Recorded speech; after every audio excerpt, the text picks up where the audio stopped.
সুপ্রভাত, welcome back to our channel. তো আজকে হচ্ছে ষষ্ঠী, মানে জামাই ষষ্ঠী। আর আজকের দিনে আমরা এখানে পড়ে আছি। তো আগের বছর এই দিনটাতে কতই না আনন্দ করেছিলাম, সেগুলো মনে পড়ছিল, কষ্ট লাগছিল। তাই ভাবলাম যে বরের তো কষ্ট হবেই, আমার যেহেতু কষ্ট হচ্ছে, আর ও তো আজকে ওর দিন যেহেতু, তাই ভাবলাম আমার মতন করে আমার বরের জামাই ষষ্ঠীটা বাজার এই যে দেখতে পাচ্ছ গোবিন্দভোগ চাল এনেছে, যেহেতু পোলাও লাগবে, এত সুন্দর সেন্ট বেরোচ্ছে। আর ওদিকে এনেছিল পটল, তারপর এনেছিল এদিকে দেখো ঘি এনেছিল, দেশি ঘি, যেটা খুব সুন্দর সেন্ট আসছিল। আর বড় ডাব্বাটা নিতে পারিনি, অনেকটা দাম ছিল, যার জন্য ও একটু প্যাকেটে করেই আর কি নিয়ে এসেছে। আর এই যে আমার যোগাযান্ত্রী হয়ে গেছে পুজোর জন্য, পুজো একটু দেরি আছে, তাই ভাবলাম যে তোমাদেরকে একটু দেখিয়ে দিই। আর তার সাথে সাথে আমার কিছু কাজ আছে, সেগুলো আমি সেরে রাখি, না হলে কি বলো তো, ওদিকে পুজো দিতে যেতে গেলে অনেকটা লেট হয়ে যাবে। মানে পুজো তো হচ্ছে, দেরি আছে বলতে হচ্ছিল, কিন্তু ও দেখে এলো প্রচুর ভিড় ছিল, তাই ভাবলাম যে একটু ভিড়টা কমুক, তারপর না হয় যাবো, ততক্ষণে একটু কাজগুলো এগিয়ে রাখি। আর ওই যে ও মাংস নিয়ে চলে এসছে, ও মাংসটাই আনতে গেছিলো, বাদবাকি বাজারও সকালবেলাতেই হয়ে গেছিলো। আর এখনও পর্যন্ত কিছু খাইনি, ওই শরবত খেয়েছিলাম, জল শরবত লিকুইড জাতীয় খাচ্ছিলাম। আর এই যে দেখতে পাচ্ছ ঘিটাকেও এখন ঢেলে দিল আর কি বোতলের মধ্যে, কারণ প্যাকেটের মধ্যে তো থাকলে নষ্ট হয়ে যেতে পারে, তাই বোতলে ঢেলে দিল। আর এই যে দেখতে পাচ্ছ হাফ রান্নাবান্না করে রেডি হয়ে বেরিয়ে পড়লাম পুজো দেওয়ার জন্য, কারণ ও আর কি বললো যে অনেকটাই তো লেট হয়ে গেছে, চলো পুজোটা দিয়ে আসি, এবার মনে হয় ভিড়টা কমে গেছে। আর হ্যাঁ, যেই না কাজ বলা আর সেই না কাজ, গিয়ে দেখি পুরো একদম ফাঁকা হয়ে গেছে, তোমাদেরকে দেখাচ্ছি। মানে একদম সব কিছু গুটিয়ে নিচ্ছিল, তখন আমরা গেছি, ভাগ্যিস গেছি, না হলে তো একদম পুরো কেউই থাকতো না, তো শুধু ওই পরিষ্কার করছিল যারা আর কি, তারাই ছিল। আর এই যে দেখতে পাচ্ছ চলেও এসেছি। আর শাড়ি টাড়ি কিছু নিইনি, কারণ ষষ্ঠী করতে গেলে আবার একটু ভালো করে জাঁকজমক করে শাড়ি টাড়ি নিয়ে যাওয়া হয় বা কেনা হয়, কিন্তু আর কিনিনি, কারণ বাড়িতেই যেহেতু করবো বলে, আর তার জন্য। আর এই যে দেখতে পাচ্ছ কেউই ছিল না, সমস্তটা পরিষ্কার হচ্ছিল, তখন আমি গিয়ে ওই ফলকোটা নামিয়ে দিলাম, তারপর একটু সিঁদুর আর একটুখানি আমি নিয়ে গেছিলাম গুলে আর কি, সিঁদুরটা বাড়ি থেকে, সিঁদুর হলুদ সব কিছুই, তো ওটা গাছে একটুখানি লাগিয়ে তারপর নিয়ে নিলাম। আর সঞ্জুকে বললাম নিজে নিজেই ফোঁটা দিয়ে নিতে, কারণ এগুলো তো ষষ্ঠীর ফোঁটা দেয় মারা বেসিক্যালি, তো যার জন্য ও নিজে নিয়ে নিল আর আমি নিজে নিয়ে নিলাম। আর এই যে পাশে একটা শিব মন্দির ছিল, তাই ভাবলাম যে তোমাদেরকে দেখাই, বেশ সুন্দর লাগছিল, জানো তো, সাদা রঙের শিব তো খুব একটা দেখা যায় না। আর এই যে আমি আরও, তো মন্দিরটা বেশ ঠান্ডা ছিল, কুলার চলছিল, বেশ অনেকক্ষণ দাঁড়িয়েছিলাম, কারণ রোদে রোদে এসেছি তো প্রচণ্ড গরম লেগে গেছিলো। আর শাড়ি তো খুব একটা পরি না আমি, হঠাৎ করে শাড়ি পরেছি, যার জন্য আরও গরম লাগছিল আমার। তো চলো এখান থেকে আবার চলে যাব বাড়ি, কারণ ওদিকে রান্না পড়ে আছে, এখনও রান্না করতে হবে। পোলাওটার চালটা আমি হলুদ মাখিয়ে রেখে এসেছিলাম, মানে 20 মিনিট মতো রেস্টে রাখতে হয়, কিন্তু আমার আধা ঘন্টা হয়ে গেছিলো জানো তো। তো এই যে চলেও এসেছি বলতে বলতে, তো প্রচণ্ড পরিমাণে রোদ ছিল, আর মাথায় ঘোমটা দিয়ে যেন মনে হচ্ছিলো নতুন বউ বউ, বেশ সুন্দর লাগছিলো। শাড়ি পরে না আমার খুব ভালো লাগে, কিন্তু শাড়ি পরে এক জায়গাতে বসে থাকলে না ভালো লাগে, এই যে রান্না বান্না করা, এদিক ওদিক ছোটাছুটি করা, এইসব হয় না আমার দ্বারা। তো চলে এসেছি বাড়ি, আরও এখন যাচ্ছে হচ্ছে দই আনতে, কারণ মাংসটা হবে। আর আমি চালটা 20 মিনিট মানে করতে দেখেছিলাম ম্যারিনেট, তো তারপর 20 মিনিট আমার পার হয়ে গেছে, আধা ঘন্টা প্রায় হয়েই গেছে। তো এখন চালটাকে আমি ঘি দিয়ে মানে ভাজবো তেলে। তো চলো তোমাদের সাথে শর্টে শেয়ার করবো, হ্যাঁ, মানে আমি লং ভিডিওতে শেয়ার করবো না, শর্ট তোমরা দেখে নিয়ে শর্টে শেয়ার করে দেবো আমি। তো এখন বাজে 3টে। সেটা ফ্লেভার, চিনিটা দাও, চিনিটা। এদিকে আমার রাইস হয়ে গেছে। তো ঢাকা দিয়ে একটুখানি মায়ের সাথে কথা বলছিলাম, আর এসে দেখি এই অবস্থা। তো একটু ভয় পেয়ে গেছিলাম, যেহেতু প্রথমবার করছি, আমি ভেবেছিলাম হয়তো গলে গেছে বা দলা দলা পেকে গেছে, কিন্তু গ্যাসটা অফ করে ঢাকা দিয়েছিলাম, পরে আবার দেখাচ্ছি তোমাদেরকে, একদম ঝুরঝুরে হয়ে গেছিলো। তো এখন ওই 3টে বাজে, আর ওদিকে আমার মানে ইয়েটা হয়ে গেছিলো পোলাওটা, তো রসটা একটুখানি মরবে, মানে অনেকটাই জল জল হয়ে গেছে, আর জলটা মনে হচ্ছে আমার বেশি হয়ে গেছে মনে হচ্ছে, দেখি একটুখানি গ্যাসটা লো করে দিচ্ছি, তারপর দিলাম।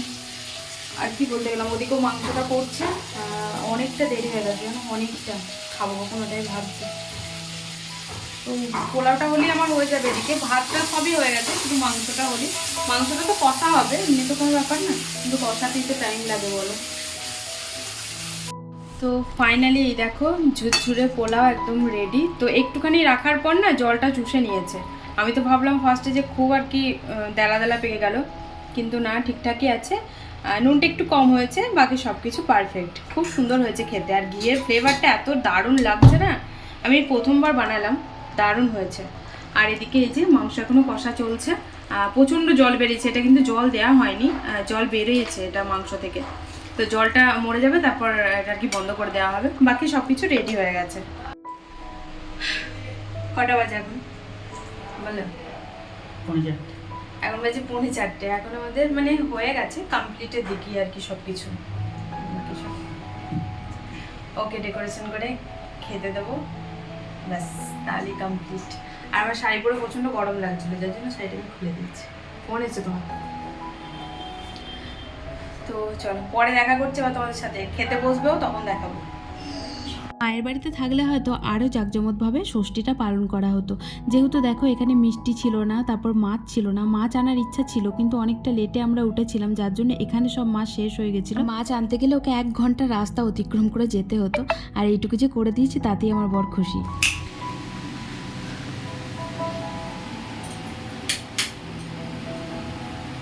তো খাওয়া দাওয়া হলো এই মাত্র, এখন বাজে 4:45, তো অনেকটা লেট হয়ে গেছে। আর ওকে বললাম একটুখানি শুতে, ও বলছিল আমাকে যে আমি বাসন মেজেছি, প্রচুর বাসন হয়েছে, দেখো প্রচুর বাসন হয়েছে। বাসনটা মাজবো, এখনো বাথরুমে জামা কাপড় ভেজানো আছে আমার, তো ওটা কাচবো, ওটা জল আসুক তারপর কাচবো, এখন আর কাচবো না।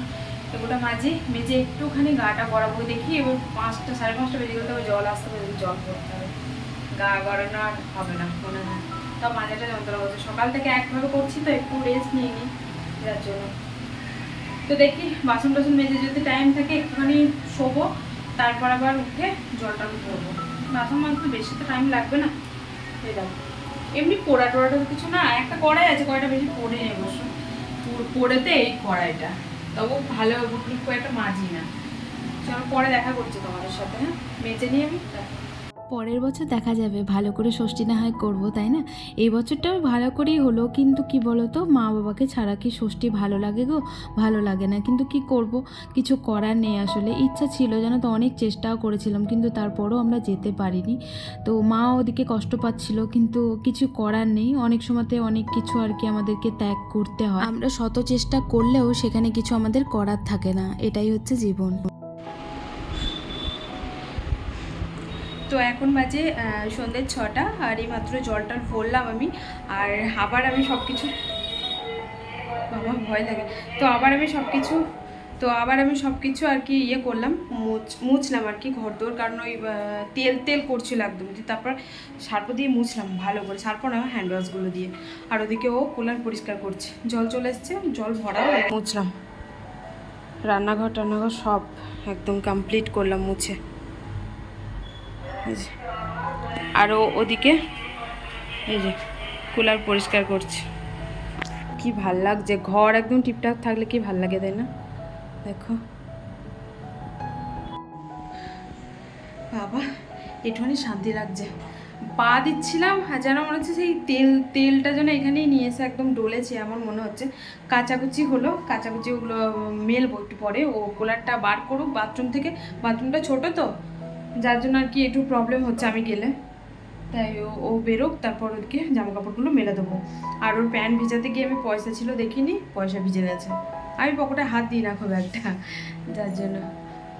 আর আর কি বলতে গেলাম তোমাদেরকে, হ্যাঁ সন্ধ্যা এগুলো লাগেনি, সন্ধ্যা লাগতে প্রচুর দেরি, ওই 8টার সময় সন্ধ্যা লাগে, এখন গরমকাল না, তার জন্য। দেখি কতটা ট্যাঙ্কি ভরেছে, পরে দেখা করছি তোমাদের সাথে, হ্যাঁ টাটা। তো এখন বাজে সন্ধ্যে 8টা, আর এখন আমরা খাচ্ছি হচ্ছে নাস্তা, যে পোলাওটা বেঁচে গেছিলো,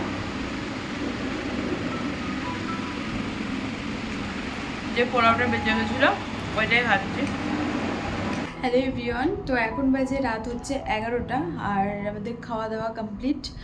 আর আমরা একটু গেছিলাম রাস্তার ওইখানে, মানে বসতে গেছিলাম, ভালো লাগছিল না, সন্ধ্যে থেকে একভাবে তো ঘরের মধ্যে আছি না, আর তার থেকে হচ্ছে বড় কথা, মানে মোবাইল ঘরে থাকলেই দুজন মোবাইল নিয়ে ব্যস্ত, দুজনকে টাইম দেওয়ার সময় নেই, মানে টাইম নেই। তো তার জন্য আমি ভাবলাম যে খেয়ে দিয়ে যাই, তো রাস্তায় বসেছিলাম, আমি ফার্স্টে গেলাম, তারপর ও গেল একটু আগে। আর এই যে দেখতে পাচ্ছ, এই কীর্তিটা হয়েছে আমার কালকে, কালকে তোমাদের সাথে কোনো রকম ভিডিও আমি শ্যুট করিনি, কারণ শরীরটা ভালো ছিল না। বিকালে দোকান খুলেছিলাম, সেই তখনই এই জিনিসটা হয়েছে, শাটার তুলতে গিয়ে। কারণ সকালে তো সঞ্জু করেছিল, তুলে দিয়ে তো যায়নি, কারণ সকালে তো আমি দোকান খুলিনি। আর কালকে বিকালবেলাতে দোকান খুলেছিলাম, যেহেতু কালকে সারাদিনটা আমার শরীরটা খুবই খারাপ ছিল, যার জন্য কোনো রকম ভিডিও আমি শ্যুট করিনি। আর এই যে এটা তার জন্যই হয়েছে, নখটা পুরো উঠে চলে গেছে। হচ্ছে একটা নেক্সট ব্লগের সাথে, ততক্ষণের জন্য tata bye, good night. Like করো ভিডিওটা, চ্যানেলটা সাবস্ক্রাইব করে দিও। Tata, good night. আমি খাবো না, গুড নাইট।